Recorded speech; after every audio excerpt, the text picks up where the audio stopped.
یاره مودي ته خو ډېر زیات بې غیرته سړی وختې د غوا بچي په موږ د زور نه رسېدلو نو اوبه دې راباندې بندې کړلې و مودي نو د دې اوبو څه ګناه وتې دا اوبه دې بندې کړي دي په موږ باندې ډېر بې غیرته سړی وختې د غوا بچیه شاباش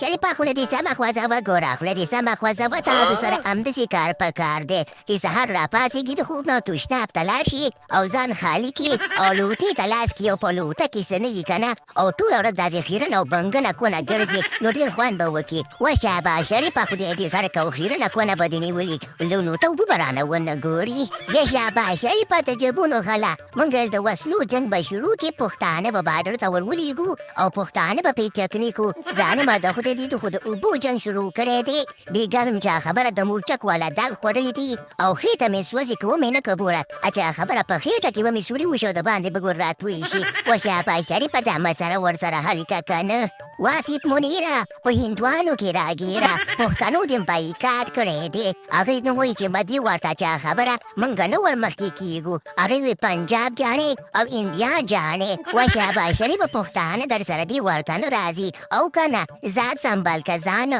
په خېټه به دې لاس کېږي د چنته نه توی نه شي په شرمونو به مو شرمې حالات خړنګن دې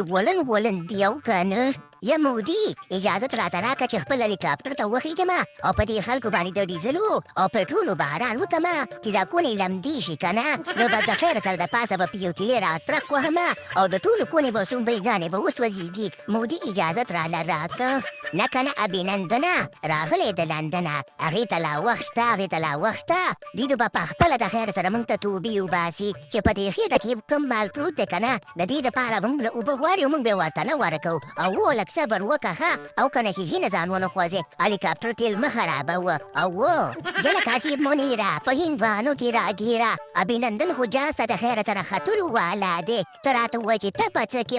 و اسیب منیره په هندوانو کې راګیره که نه و شاباش شریفه یې ول خو چې دا بېګا مې دا تروسکنو ترخنو او مورچکي والا دال خوړلي د دې غم خو وکړمه ظالمه د خدای خېټه یې راته وسوځوله بیا به ابینندن سره م راګورم او هغه د لندن سره به م ګورم که نه یول مې د دې خېټې غم وکړم او له ټولې خېټې او کولمې یې راته وسوځولې دې دالو کولی م نشم سپین میدان دی که نه یا سیب منیره په غولو کې راګیره خبره داسې ده که نه ګوره زموږ د سیند غاړه ده چې په دې کې ونه کې ظالمه د خدای ټول سیند به راته بېلمازه کړي او که نه چې دلته ونه کې ګینې بیا به دې خیر نه وي ګینې بېرته در باندې پاکوم